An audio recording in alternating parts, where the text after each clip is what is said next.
tell y'all? You tuning into the best morning show on the globe. It's Bradham and Emery in the morning, y'all. LeBron or Jordan, either one when I'm performing. Crossover, buzzer beater and I'm scoring. Bradham and Emery in the morning. Every play they on it. Every day I'm balling. Who's the coach? Who's the GOAT? Like Brady and Belichick, best show on the globe. And they embellish it. Y'all paying Ziffy, I'm Ken Griffey or maybe Mahomes. I stay in the zone, whether man to man or play in the zone. They can't stop me. Mayweather boxing, Curry with the shot, man. We just the best to be. Can we have our SB, please? This was meant to be. Every morning with Bradham and Emery. Yes, sir. You know the vibes. It's Bradham and Emery in the morning, baby. Marcus Bradham, Justin Emery. Happy Halloween, sports fans. Hope everybody has some plans to indulge in a lot of candy tonight. Yeah, man. Halloween. Halloween 2020. So, some things that happened on Halloween in history, not trick-or-treat related. Okay. Houdini died. 1926. On Halloween. Halloween. Wow. Also, you're teaching your kids. I am. You're a smart guy. You're very well-rounded. What do you know about the 95 Thesis? Absolutely nothing. All right. Well, it's what started the Protestant Reformation.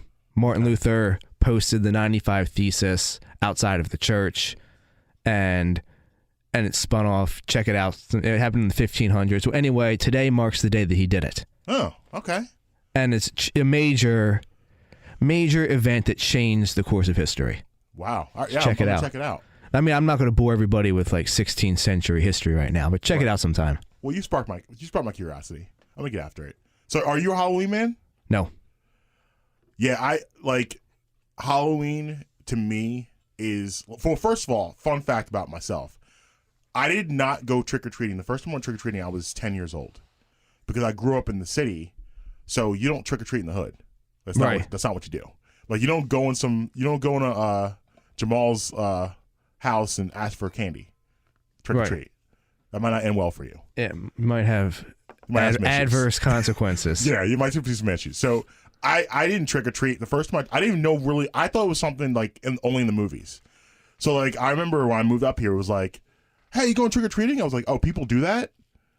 You really can go door to door and get candy?" I thought that was the weirdest thing in the world. But and then I had a bad experience too. Also when I was a kid with Halloween. I'm just not a Halloween. Like I would did trick or treating when I was a kid. Yeah. But after I got out of like the college Halloween party scene, Right. I realized it is probably a top 3 worst holiday. Mm. And maybe like 3 or 4 years ago, I bought candy because I was like, I don't know. Or people, when I moved, I was like, I don't know if people are going to come. One person came. And I was like, never again. Have not bought candy in 3 years and have not had anyone come by either. So I mean, that's a blessing to me. I I don't like want it. to be a part of that. I don't want to be a part of it I either. don't want to be responsible for having a. I'm glad that I live in an area where people just don't acknowledge it as a holiday either. Yeah, I don't want to do that. I never want to be the guy having this like I've because I have kids. I've walked around and we've did the houses, stuff like that, and like every time I go to someone's house, I was like, I don't want to be you. No, I don't want to be you at all. I never want to be in a position where I have to sit here and wait for someone to ring my doorbell. I don't want you to ring my doorbell. no. I'm gonna probably be the guy that leaves the candy outside and trust people. See, that's what I did, and I You came. have the trust system. Well, yeah, but when I came back, there was like 2 pieces gone. That's pretty good. I went out all night. 2 pieces were gone, and that's how I knew nobody came by, because that thing should have been empty because people like me would have come by and emptied it out. Yeah, I mean, you're taking it in your hands though, but that's how much I don't care. I don't care if you empty me out. I don't either, but by not emptying me out, I know that nobody came. Right. And therefore, I'm not going to subject myself to having to put candy out in the future if I know nobody's going to come. Right. So I was in 2nd grade. Remember we used to do the Halloween parades? Yes. The Halloween parade was the only thing really in the hood. It was like something we'd celebrate Halloween. Like you just did the parade around the schoolyard. Right. All your parents, everything like that. So I had the Batman Everybody was Batman at some point. So here's the issue. I had the Batman costume that doubled as pajamas. So I'm walking around, right? And someone ripped my cape off. And then this kid screams, "Hey, look! Marcus has his pajamas on!" And everyone started laughing at me. Yeah, that would have been rough. It was traumatizing. I even saw some parents laughing. That's tough. Yeah, it was bad. I was highly upset, and that kind of like dampened my Halloween for the rest of my life. I don't understand. So, that did not go the direction I thought it was going to go. I thought you were going to tell me that you had like 20 other kids dressed up as Batman, and and they all had better costumes or something. No, I was just a kid in the Batman pajamas. Because you know how sometimes you'd have like 3, 4, 5 people all be dressed up as the same thing, but nobody has the same version of the costume. Yeah. So one kid always had a version of the costume where you're like, "Where'd you get that?" Yeah, where'd you get that from? What store did you go to? And he's like, "Oh, my mom made it," and you're like, "What?" Well, I'll go to that side too. So I taught for a while too. So I taught pre-K for a number of years. So I had to, on Halloween was like the worst day because who's getting all these kids in their costumes? Me. So you have like 25 kids you have to get in their costumes, and it's hard. And if they don't know how to do it, and it's earlier in the year, so a 4-year-old's growth is one of the biggest growths in childhood. Who a 4-year-old is in September and who you are in June are completely different people.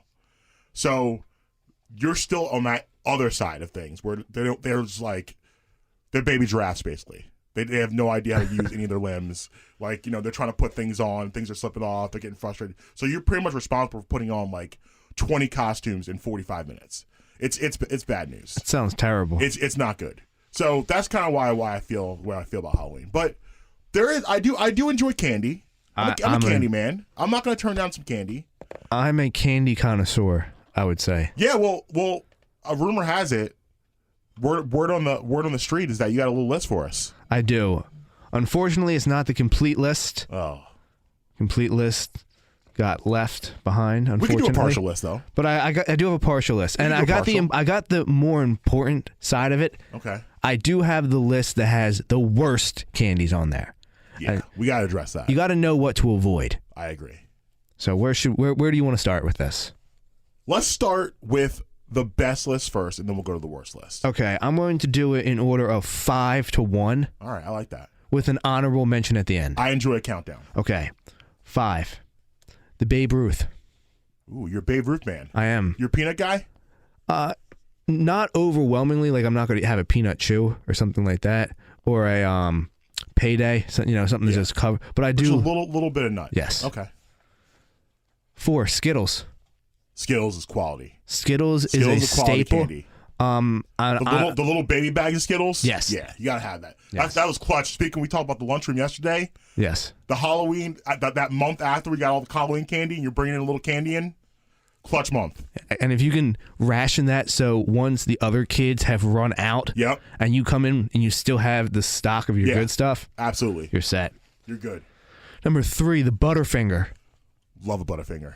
I am a big fan of Butterfinger. I actually feel like the bite-sized ones, the small ones, the fun size, are better than the full-size bars. I agree, because they're poppable. Well, I actually just think that for some reason, I don't know, it just feels like they're fresher. They probably go through stock of that faster because they make the big candy bars and then they sit on the shelves of the stores. If you think about it, the Butterfinger is extremely rich candy bar. Yes. So I don't really know that you really need a full size to get get it in. So like I think that's why too is so rich. That little piece does a trick for you. 2, the Twix bar. Yo, no lies detected so far. I'm on board with this list. Okay. And then 1, the best. Please don't disappoint me. Anything Reese. Okay? My God. It doesn't matter if it's, I'm thinking when I wrote it down, Reese Peanut Butter Cup, but Reese Pieces, whatever. The peanut butter cup hits different. Yeah. But you can put any kind of Reese's in there. Whatever your favorite Reese's product is number 1. I actually have a rule with my kids when they go trick-or-treating. Every 4 Reese's, I get 1. That's more than fair. That's how we do it in my house. It's the quote. It needs to be met. It's part of the contract. Now we got the honorable mention. Okay. Starburst. Yeah, Starburst. Which flavor? Which color? I actually enjoy all of them. Okay. So What's your favorite color though? Pink, yellow. Pink, yellow. Pink is huge. If I I hate would, red. Red's gross. If I were to rank them, I would go pink, yellow, and then red and orange are equally at the bottom. Red tastes like a cough drop. Yeah, It has a very weird, like bittery. Everybody hates the yellow ones. I hate the red ones. Yeah, I hate red too. I can't even think what yellow tastes like, so that means it doesn't bother me. Well, that's fair. Yeah, I can't. But red, I get a sad feeling every time I hear about red. So But that's a good list. yeah, top 5: Reese, Twix, Butterfingers, Skittles, Babe Ruth. And I love Reese's number 1. Reese's undefeated. It's You absolutely can't number go 1. wrong with Reese's at any point. All right, let's go to the worst candies. Okay, this is going to be in order of 1, 2, 3, whereas 3 is the worst. Okay, Okay. it's like Burns. Yes. Hershey Kiss, the plain Hershey Kiss. You don't like Hershey Kiss? No. Okay. No. No. Do you have experience? It's just like, what is Did it? you actually sit on one in your pocket? No, like what's? I mean, I'm sure I did at some point in time. Who hasn't? Every kid's been. Yeah, through I'm that. sure I've done that. Yeah. I just can't think of off the top of my head if I did it, but I'm sure that I did. Right. Like, what do I want? Just like a little like drop of chocolate for? Like, what does that? And I will say this: the wrapper itself is a frustrating wrapper. Yes. I don't understand it. And sometimes it gets stuck. You get a little bit of foil stuck on there, and then you're taking there trying to get your thumb off it. Then you get the chocolate in your thumb. It's too much. It's too complicated. It is. I agree. What other candy can you think of that comes in foil? I guess candy bars. You can what's the original Hershey bar? No, as their only packaging. Nothing. It's a bad move. It's a bad move. The Mounds / what's it, Almond yes, Joy? yes. Either I don't care if it has nuts or not. I don't like it. Yeah. I don't want it. Yeah, I agree. Mounds is gross. Almond Joy is Out. gross too. That's Out. a bad. How are they still around? I don't know. What company is supporting them? I don't know. This has to be I think like it's one of those- Mars. I think it's Mars. Mars. I'm pretty sure they're Mars. So who else does Mars make? Oh, they make it. What big bars? Because this is M&Ms? one of those like satellite deals where like they're only supported because they have a big bar supporting them. So is this like a? Do you want me to drop some facts about Mars Company on you? I do. Okay. Candy makes up such a small portion of what they make. What's the big thing they make? Pedigree, dog food. Dog food's a big business. What is that, like an 85? I think it's like $85 billion business or something. Dog food? Mars makes way more money off of pet food than candy.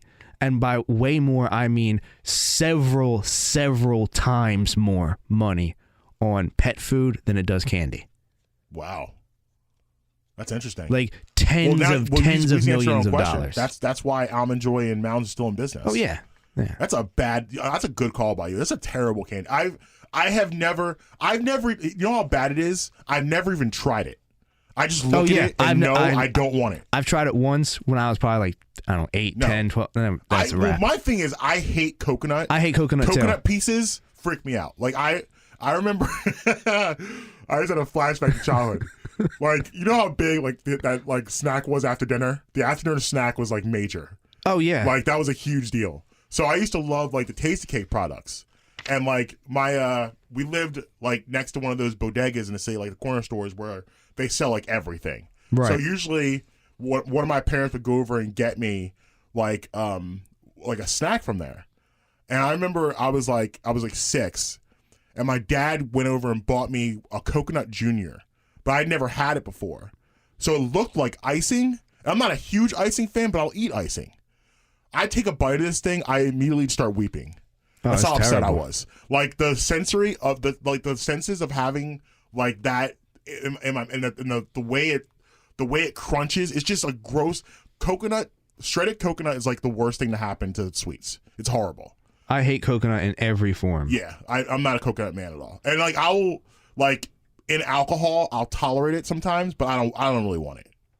Did I ever tell you the story about how I sometimes I eat food that I don't like if I'm hungry enough. Did I tell you that story? I don't think so. No. Okay, so just a quick story. I don't eat ham. I don't like ham. I don't like ham in any variation. I don't like ham lunch meat. I don't like carved ham. You're anti-ham. Anti-ham. Okay.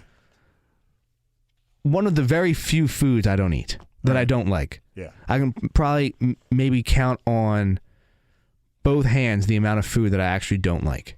But ham is one of them. I'm in college at the time. I go to get a breakfast sandwich at this local place on my way to class. And they don't have... Ham's the only meat that they had. They were out of everything else. I can't tell you how fast I sucked down this ham, egg, and cheese because I was hungry. Sometimes you gotta make it happen. But if it has coconut on it, I will throw it in the trash can. Yeah, coconut it's just not good. It's not a good product. All right, what's the last one? The Crunch Bar. The Nestle Crunch. And all variations of the Crunch Bar. You know, so you have Nestle Crunch, but then you also have, I believe, the Crackle Bar, which is made by... Because the Nestle Crunch, if I recall correctly, is made by Hershey. Yeah. The Crackle Bar is made by, I believe, Mars. Okay. So it's the same concept. It's just, I can't disagree with anything you've said thus far. But the Crunch Candy Bar List is stellar. The Crunch Bar is arguably the worst. Not arguably, it is the worst candy bar ever created. Yeah, and it's a shame because it has such cool packaging and it looks cool. It looks like it should be good. You look at it and you're like, man, Crunch Bar, I need to crush the Crunch Bar. Yeah. And then the first bite, you're like, okay, this is interesting. Second bite, less so much so. By a third bite, you know that the rest of it is aiming directly into the bottom of the trash bag. Yeah. Yeah, it's a hard thing to get through. I will say, what's your honorable mention before I say one that you haven't mentioned yet that I love? What, for the worst one? My honorable mention was the Starburst. Right. I'm sorry. So, one I think we have, like one for me that I love is the mini Snickers. Snickers is on there. Snickers is on my expanded list. Snickers. I like the mini Snickers for Halloween. Some of the things that I can recall, I don't remember the order of it, but the Snickers was on there. Snickers is a good one. The Milky Way was on there. Airheads were on there. Yeah, Airheads are nice. The flavored Tootsie Rolls were on there. Flavored Tootsie Rolls? Yes. Flavored? What are the flavors? I don't think I've had a flavored Tootsie Roll. The only two, they have a whole bunch of different flavors, but the only 2 or 3 I can remember off the top of my head are, I know they had a vanilla, I know they had a lemon, and I know they had an orange. Huh. But they had probably about a dozen of them or so. Yeah. They're the 3 that I remember. Okay. All right. But give me the flavored Tootsie Rolls, not the original ones. Right. I got you. I wasn't really big on the Blow Pops. I had to be in the mood. It was a mood thing. The thing is, like a lollipop does nothing for me. Like I want. But Blow Pops look cool. Like if you like, kids are so weird. Like if you had for some reason when you had a Blow Pop like in your mouth, you like felt cooler. Like I know at least for me, like I felt like I was a cool kid. Like I was on the playground, I had a Blow Pop, I felt like I was a man. You know what I used to do with the Blow Pops? I used to open them up. I don't, obviously it would only work if I ate it while I was at home. If I was out at school or something, it didn't work. But I would take it, I would smash it on the countertop so all the little hard candy would come off, and then I would just rip the gum off and chew it. Okay. It's aggressive. You didn't, the look on your face, you did not expect me to say that. No, I really didn't. But my favorite flavor of the Blow Pop, before we move on, was the sour apple. That's the only flavor that matters. Yeah, that flavor was incredible, undefeated. So that's the candy list. Great candy list. I came in here ready to disagree with you. No lies were detected on a list. That list was a great list. I tried. I feel like I am uniquely qualified to be handing out rankings for candy. Yes, I agree. You're a candy connoisseur. So listen, I feel that I have tried in 2020 to be more fair to LeBron James. Would you say that's a fair assessment? To put it in the context of what you said, to be more fair. Yes. Yes, you have been more fair. Yes. Do I think you're being fair? No, I still don't think you're being fair. But I'm making an effort. But you are more fair in 2020 than you were prior. I will give you that. Thank you. That's all I asked for. So this is the type of stuff, what I'm about to get into, that makes it hard to be fair to him. Because this is the type of stuff about him that annoys me. What happened? So we talked about last week how the NBA is planning on starting the season around December 22nd, just before Christmas. And Danny Green came out. I'm pretty sure it was the end of last week. I think that's right. The end of last week. Is he still on the Lakers next year? Yeah, I think it was a 2-year deal he signed. Okay, so he has some level of knowledge. Yes, and he's a guy that he's talks to veteran. LeBron. Yeah, he's a veteran player. He's a veteran. He talks to LeBron like regularly. LeBron doesn't talk to everyone, but like Danny Green's one of the people that he said this, and I believe this is what LeBron is thinking. Okay. Danny Green said, and I quote, "If we start in December, I think most guys are like, I'm not going to be there. To have that quick of a restart, I wouldn't expect LeBron to be there for the first month of the season." So here's my problem, number one. Number one, I firmly believe that LeBron said this and he wanted this to be out there. Because LeBron is very good about getting things out there that he wants to be out there. I don't believe for a second. The best, I would say. Right. I don't believe for a second this is not something he wanted to be out there. And the reason why he's trying to position the season to start, because then after the story came out and after Danny Green said this, about 2 or 3 days later, all of a sudden it came out that the players want to start on Martin Luther King Day, which is basically about a month after the start date. I have several problems with this. And problem number one is this. Listen, let's not act like and pretend you were the first athlete to have to deal with a quick turnaround to a season. We've had quick turnarounds this season before. And this happens, this happened before with Olympics, where guys have had to come back. Pretty much anyone who ever played Olympic, guys had to come back early. They didn't get a summer. They played from basically, if you were a guy that went, like, say you're Kobe Bryant, you're coming off a championship, like he did in 2008. He came off championship, a loss actually to the Celtics. I mean, he himself has done that. Right. LeBron himself has done that. Right. Yeah. Was it 2012? Maybe 12. Well, did he go to Olympics 12? Because I don't believe he went to the Olympics in 16. No, he didn't go in 16. So I'm 12. 12. Yeah, so you're right. Yeah, he did this. And, Kobe coming off a finals loss went from the finals to the Olympics, basically the training camp. He had like a 2-week break in training camp. Jordan did it in 92 with the Dream Team, where he went from the finals to the Jordan and Pippen actually went from the finals to the Olympics to training camp. So this is something that is part of your job. And, this is the type of stuff that bothers me about him, is that you at some point have to just stop whining. And like this whiny stuff like this is the stuff that annoys me with him. Like, because with LeBron, it's much more than the game and what he does on the court. Is this little stuff off the court that bothers me and gets on my nerves. And this is why I think ultimately I have a hard time with him, because this is the type of stuff that I look at. It's like, why do you think that things need to be different for you? Why do you believe that you need to change what's going on here, and you need to change the fact that this is when the season should be starting? And and also too, if you feel this way, and this is your opinion, and stand on it, come out and say, listen, I don't want to do this now. I'm going to sell out the first month of the season. Why are you having Danny Green do your bidding? Why you have Brian Windhorst do your bidding? Why? Just, if you decide how you feel, you say it. So there's a lot to dissect there. Okay. First thing I want to just say, I just want to put this out there, and then we'll address it at the end.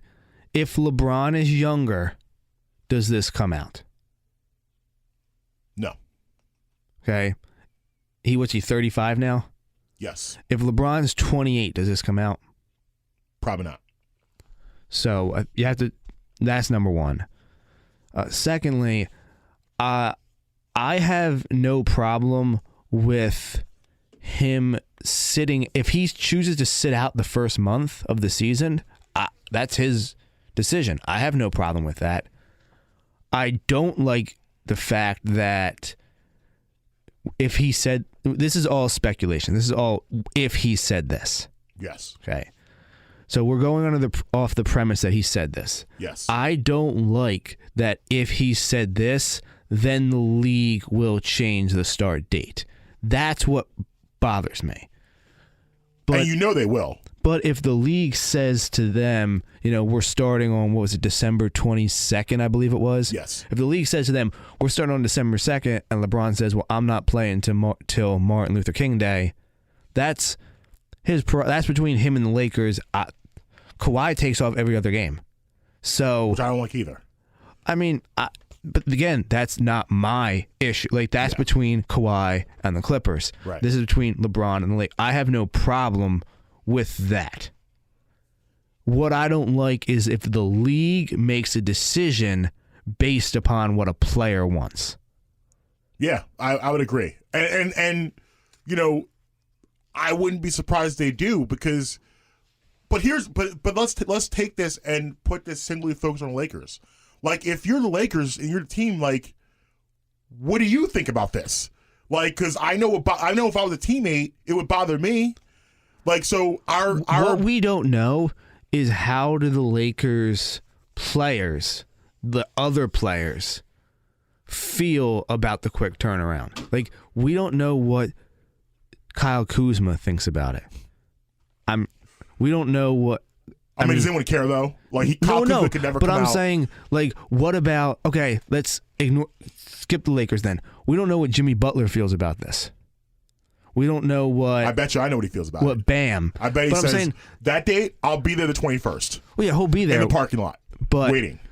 I bet, like, the players, like the Heat, the Celtics, the Nuggets, those guys have a much different outlook on it than the Sixers do, the Warriors, the Knicks. Those guys have been out for months. The Sixers haven't played since August. Right. Of course, they're ready to go. Right. So I think it. But at the end of the day, this is your job. Like, this is what you get paid to do. I mean, if it's me, I'm starting December 22nd. Right. This is your job, and you are a highly trained athlete. All you do and all you have to do is worry about your body, and worry about how to take care of your body, and what to do with your body to get your body ready. That's your job as an athlete. So I don't understand, as a highly trained athlete, how you could, like. And the thing is, what it does to your team. So you start December 22nd. He decided to take a month off. The Western Conference is too good for you to do that. Because LeBron James, while he's not the best player on the Lakers, he's the most important player on the Lakers. Yes. He makes all of that go. They will be a complete mess without him for a month. I agree. And I mean, are you that confident to believe that you come back in a month? You're going to be able to get, because they're going to make the playoffs. They'll make the playoffs. Absolutely. Well, I was going to say, does he really care about home court advantage? I mean, in this conference, as stacked as going to be, he should. I mean, I care. I care about home court advantage. Yeah. It doesn't matter who you are. I think home court advantage is important. I wouldn't want to go to Golden State if I don't have to and give them home court advantage. I don't want to start a series there. No. I don't want to start a series in Dallas. I don't want to start a series. I don't want to start a series in Portland if I don't have to. Like, he should care about these things, because this conference, this year, and this is why I said a couple weeks ago that I don't see them. I think this was his last finals appearance, is because this conference is the most stacked conference that he's ever had to go against in his entire career. He's never had to deal with a conference as stacked as this Western Conference. It is absolutely loaded from top to bottom. So if I'm him, I'm not playing any games. I don't think I can play any games. I mean, I have I don't know. I see it from both sides. Like, I have no problem with LeBron sitting out if he wants to. I have no problem.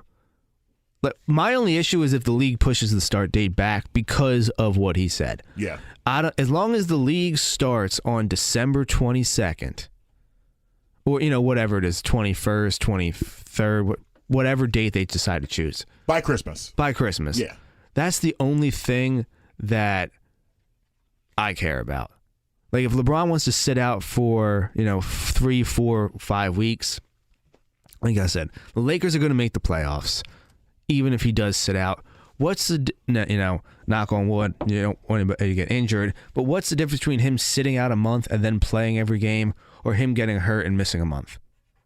There's no difference at the end of the season. Like when you look at the final tally at the end of the year, it doesn't matter. So why not give him that extra month off so that you're getting primed LeBron for another sprint of a season that's not going to be a marathon? Because because at the end of the day, you are the face of the league. So because you are the face of the league, there are different expectations that you have that other people don't. And being the face of the league, you should be, if you can play, you should play. And this is an era thing. And I don't like we can go to a whole different conversation, but I'm not into the whole load management. Guys can play. That's the thing that bothers you, that load management doesn't bother me that much. I mean, I'm not the biggest fan of it, but I don't hate it. Like if I was Daryl Morey, I would be a big proponent of load management of a certain big man that we're probably going to discuss coming up shortly. Yes. I don't hate load management. Like I said, I'm not the biggest fan of it, but if I was running a franchise, I would be implementing load management. And a guy like LeBron, guy like Kawhi, I have no problem with it. Now, I mean, don't get me wrong, I don't want him missing half the season. But if he wants to miss, how long is the season? I think I read 70 games. About 72 games. Okay, let's say 70 games. About 70 games or so. So let's go with, say he misses the first 15. Say he sits out the first month. Yeah. Say they have a game every other day. Yeah. He's going to miss about the first 15. So he'll still play 55 games. The Lakers will be favored in 45 of those 55 games when he comes back. Yes. They'll make the playoffs. I don't have I'd say as long as he plays 50 games, that won't bother me.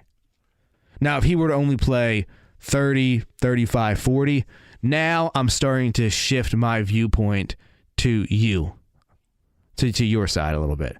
But so we're just talking about this first month, that's the only games he's going to miss. He's not going to go on a run from January to June. There's going to be other games in there that he rests.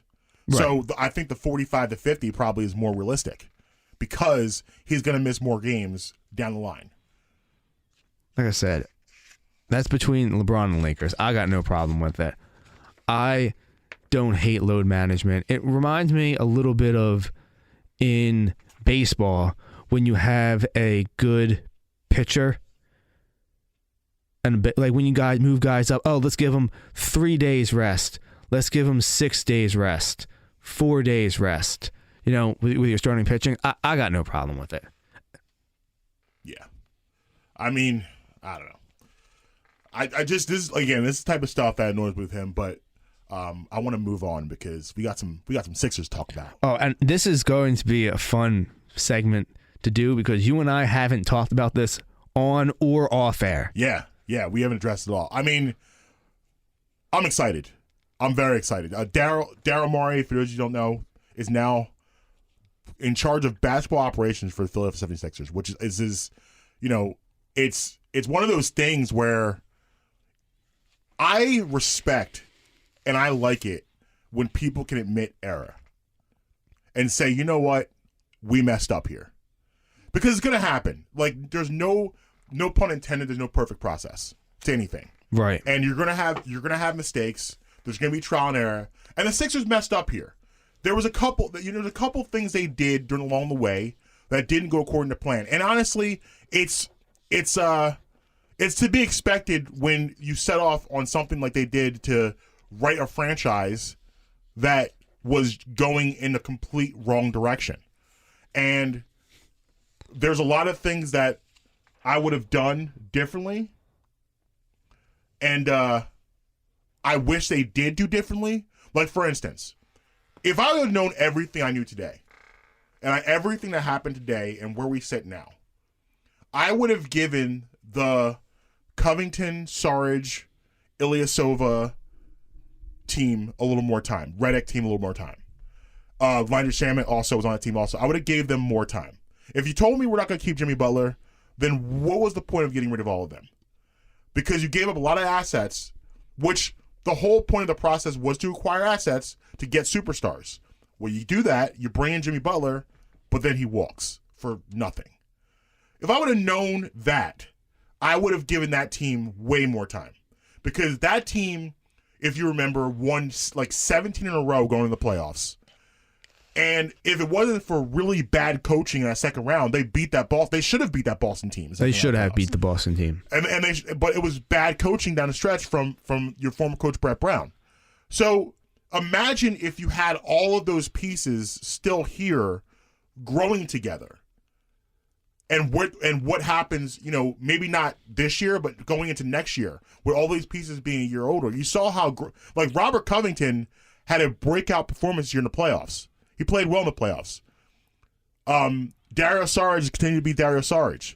Ersan Ilyasova has continued to be Ersan Ilyasova. Like, Marco Bellinelli is kind of towards the end, so I don't know if he would still been around. But Redick, I think, was a huge loss for them this year. And I don't think people understand how important he was to the flow of their offense. Their offense was stagnant at times, not having him. I understand his liability defensively. His name is JJ Redick. No D, Redick. But at the same time, he is a person that made that offense go in a lot of different ways. The Sixers didn't have any shooting this year. So, I say all that to say this.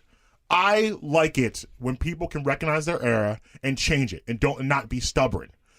Daryl Morey coming here says, we messed up. We need to fix this. Daryl Morey didn't get the job done, the ultimate job done in Houston. But Houston was a championship contender for 8 straight years. That's huge. Just get me, and I want to be in the mix. I want to be in the conversation. Because if you can get in the conversation, you have a shot. And that's what you need. You need a shot. So I'm excited. I'm right there with you.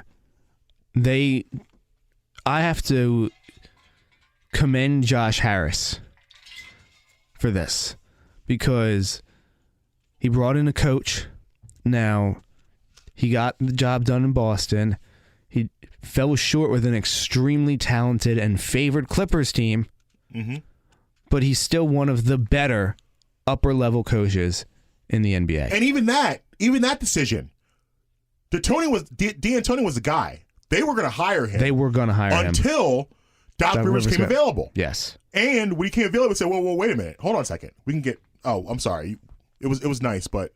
A lot of people wouldn't do that. No. That takes guts in itself to say, hey, I know we promised you this, but we found something better. Yes. And what Josh Harris made that move. Yeah. Then he... Say what you want to say about getting rid of Sam Hinkie. Whatever you want to do. For the record, I am a Hinkie man. Me too. Big time Hinkie man. I am as well. I just don't think that we're ready to necessarily open up that box right now. Yeah. I agree.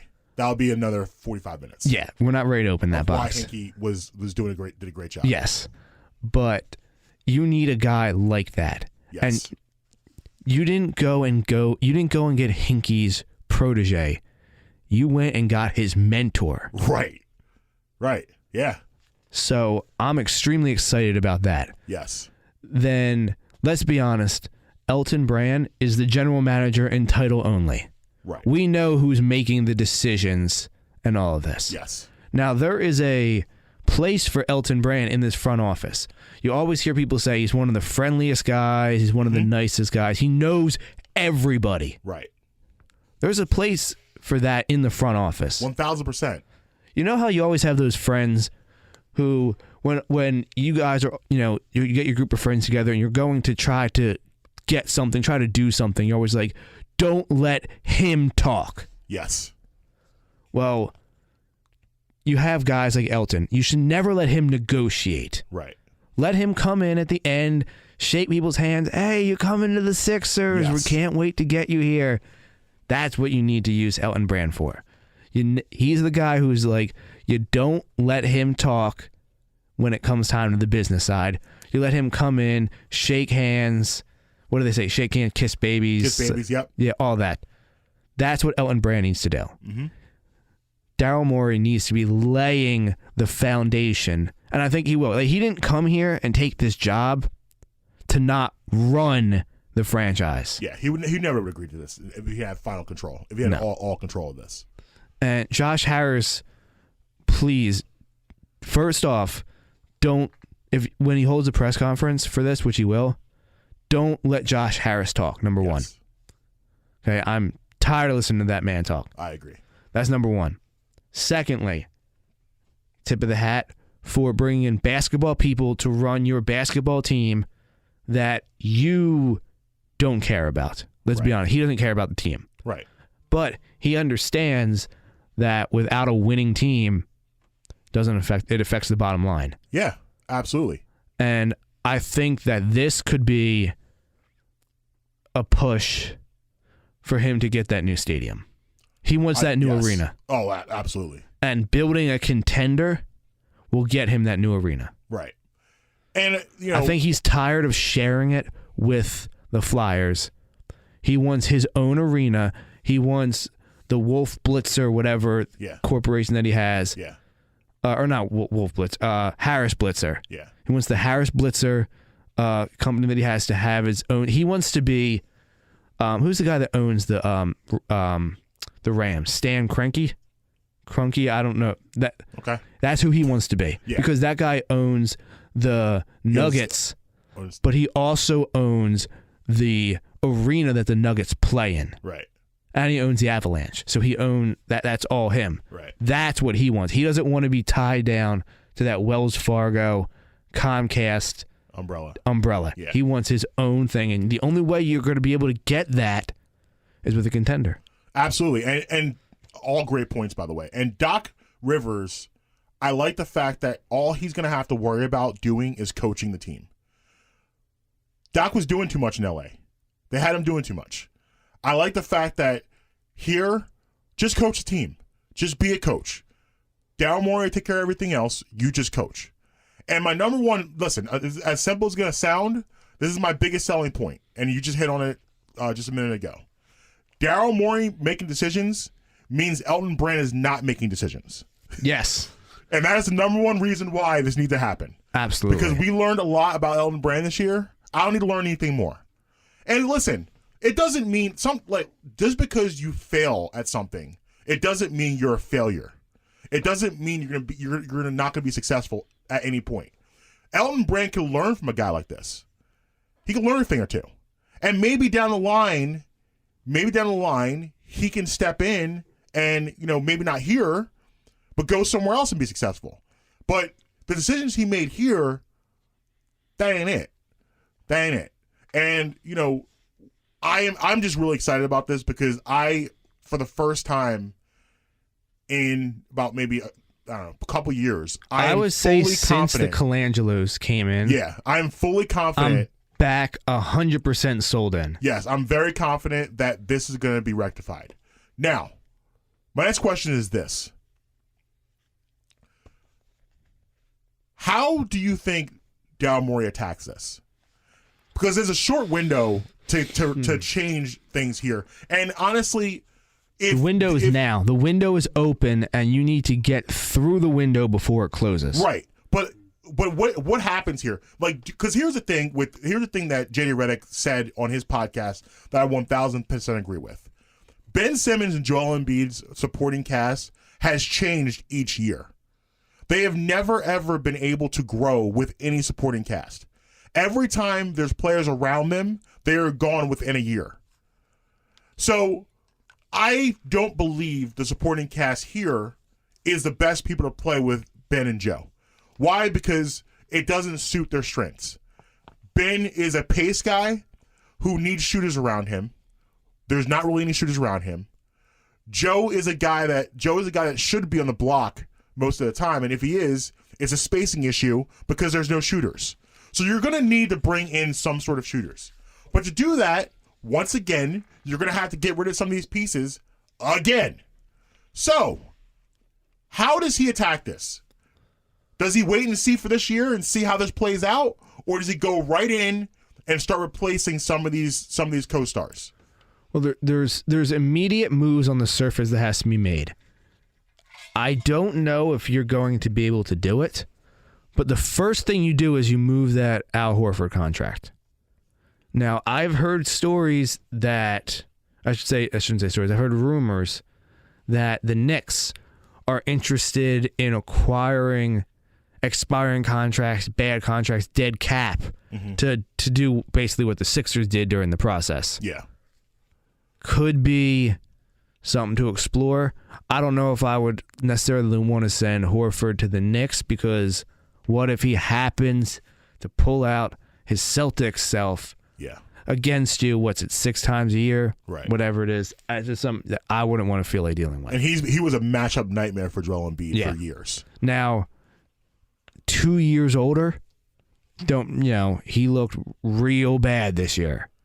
And but a lot of that, I feel, why he looked so bad is because the system he was playing in. I don't believe, they were asking him to do things that Al Horford shouldn't be doing. Al Horford shouldn't be shooting 8-9 threes a game. That's not his game.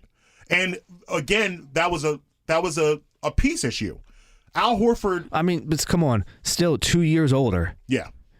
He was never the fastest guy to start off with. Right. You know, he's king of the snitch line. Yes. Dad's king of the snitch line. I would try to move that contract. Yes, I would agree with you, but it's going to be hard. It's going to be hard. I've heard the rumors also about him in Sacramento for Buddy Hield. I don't see why they would do that. No, I don't care what you get back for it. Yeah. I care more about moving the contract, freeing up the cap space. I don't care whatever you get back is gravy. Yeah. The most important thing is moving that contract. That's number one. Yeah, go ahead. I don't hate Tobias Harris as much as a lot of other people do. Now, I don't agree with his contract. That's a problem. That's where the hate comes from. It's what he's making for what he gives you. That's my issue. I don't. The thing, yeah. And I look at him, and another thing too, I look at his face, and I just think of why Jimmy Butler's not here. And it's not fair. I know it's not fair, but his face makes me angry because I think of, you're here, but Jimmy Butler's not. That's not fair, I know, but it's how I feel. When you said, I see his face, I think of his face, I thought you were about to say that him and Kuzma probably played together in high school. I think Toby was a good kid. I think Toby was told not to stay away from Kuzma. Yeah. I just don't hate Tobias as much as a lot of other people do. Yeah. But you acknowledge that's where the hate comes from. Those factors. There are a lot of people that hate him because of the contract, but there are a lot of people that just don't think he's a good player too.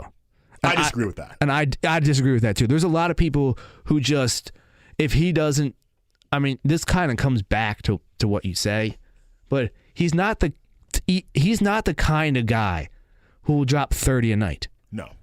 20? You can get 20 from him. You can probably I still have another reason I hate him too, by the way. You can probably get, I'd say you can probably get 18 to 22 points from him. Yeah, I agree. I got to tell you another reason why I hate him. This is what is it? What's it? Game 4 of the Toronto series. Okay. That game where Embiid was sick and the Sixers were struggling but still in position to win the game. They're up 3 with 5 minutes to go. He has a wide open 3 in the corner. Doink. Yeah. And then things went downhill from there. Yeah. That's another reason why I hate him. The Hershey Squirts game. Yeah. That series. Poor Embiid diet game. I mean, you can't. I'm by no means am I a dietitian or a nutritionist. Right. I will not even pretend to be. But I can tell you that if you eat nothing but McDonald's and Chick-fil-A And milkshakes. and milkshakes, Free basting milkshakes. you're gonna you're gonna have an issue. You're gonna have problems. You're gonna have an issue. You're gonna have a lot of issues with your immune system. Yo, side topic talking about this. You ever there's a show, I caught it on YouTube. I forget what it's called, but they have celebrities eating hot wings on it. Oh, Hot Ones. I love that show. That was called, okay. Yeah, I love just that seen show. it for the first time. Oh, it's amazing. So good. Did you see the one with Stone Cold Steve Austin? No, I haven't. I'll go check that one out. You're in for a treat. I'm excited. You're in for a treat. I know Austin did it. Yeah, I'll definitely check that out. And another one to check out if you haven't seen is Kevin Hart. I saw Kevin Hart one. That was funny. He was in some trouble. Yeah, he was in trouble. But yeah. that just reminds me. Just think like that. You know how like YouTube videos will play something after when it's done. Mm-hmm. So after there was an interview with the host of the show. Sean Evans. Yes. Yeah. And he's like, I got to tell you, when you eat as much hot food as I eat, he's like, you get some digestive issues. Oh, absolutely. Yeah. So it goes back to everything with Embiid. Right. If you eat McDonald's and Chick-fil-A and was it? And his favorite drink is Shirley Temple's. Yeah. Like, there's nothing but sugar. You can't do that, big fella. You can't do that all the time. I mean, listen, every once in a while, fine, but this is why Doc Rivers is going to be so important for Ben and Joe. Yeah. Is I believe that he's going to teach them how to win and how to be successful long term. And that's where Brett Brown struggled. Is Brett Brown was like Disney dad. Yes. He was the guy. He wasn't the full-time parent. He just saw the kid on the weekends and just like played with them and took them places. He was that guy. That's who he was. And Doc Rivers is going to be a parent. He's gonna say, "I love you. That's why I have to do this to you because I love you." Yes. He's not afraid to punish. No. Which is going to be good. And I think that Ben and Joe will respect him and respect that because it gets to the point with anything where if you know you can get away with things, you're eventually going to just get away with it, try to get away with it. Yes. And you're going to keep trying to get away with things until you can't anymore, until someone says, no, that's enough. And that's what I'm excited that with a team of Doc and Morey, I think this is for the first time management that these players can respect. Yes. I think the players liked Brett Brown. Sam Cassell. Yes. Don't forget the assistants Love that Sam they're Cassell. building. You know, they're building some good developmental coaches there Right. as well. Right. What do you think, Sam Cassell? I had this vision in my head the other day of a conversation over at the Sixers training facility of Sam Cassell telling Ben Simmons to shoot and Simmons not doing it. I feel like it's gonna be a lot of expletives Yes, there's a lot of things I can't say on involved. this show. We can't. This is FCC regulated programming, so you can use your imagination to know that you're gonna see Sam just walk. Hey, It's gonna. come here, Ben. Come here.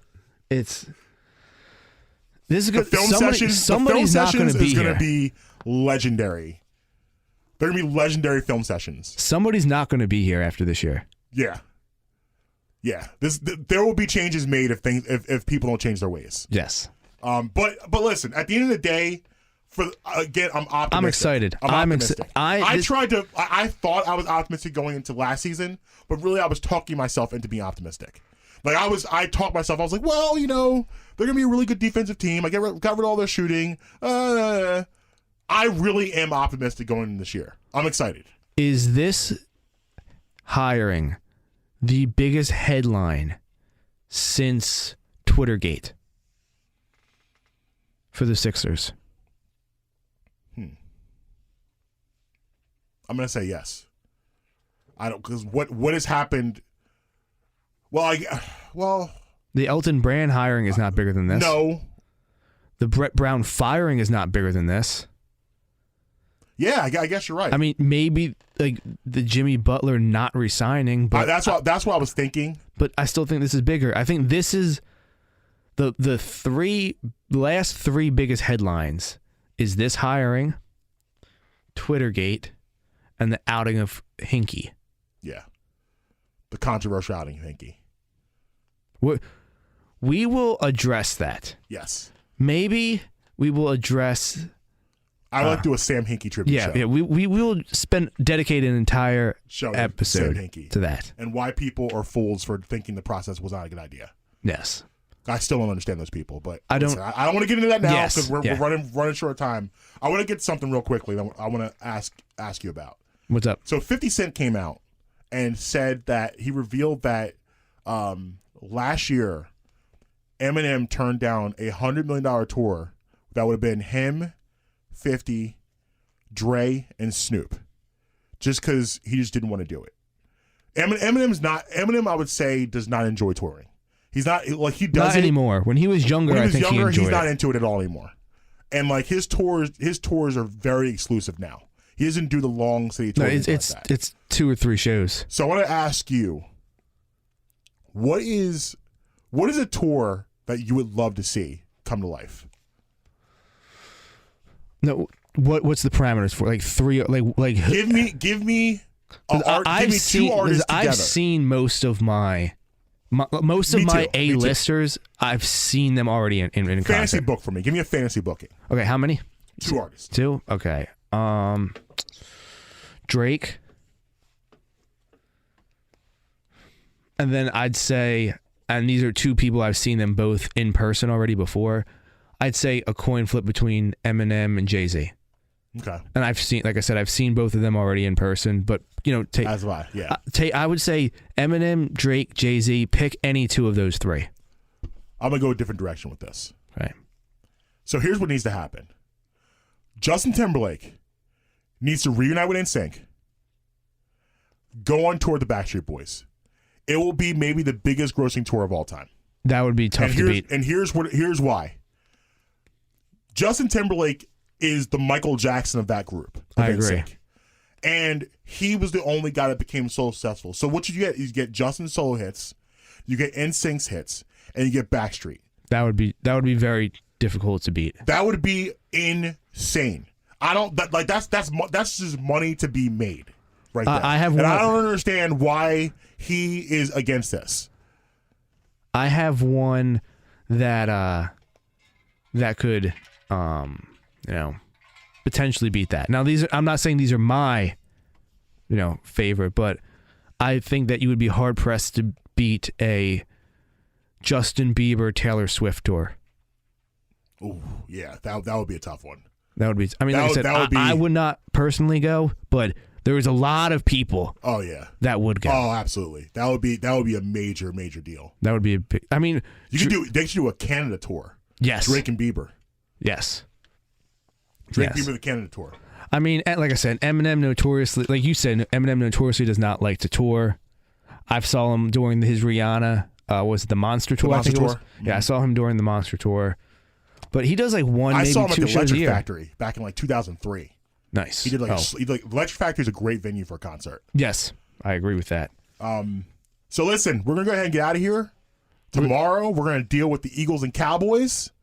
But Dallas before we go, week. we got one more thing to tell you. Yes, our friends at Conchi Bakery. Go check them out for the Dallas week. Check them out every week, but specifically for the Dallas week. Facts. Get one of their Dallas Sucks tomato pies. World famous tomato pies, desserts, rolls, everything. Go check it out. 79 Jones Street, Conshohocken, PA. Call ahead at 610-825-9334. Check them out at conchibakery.com. Great products. We'll be stocking up for our Dallas week party, and you guys should check it out as well. conchibakery.com. At Beanie Mornings ESPN, where you find us, and we will find you tomorrow morning talking a lot of Eagles, a lot of Cowboys, a lot of NFL. We'll see you late.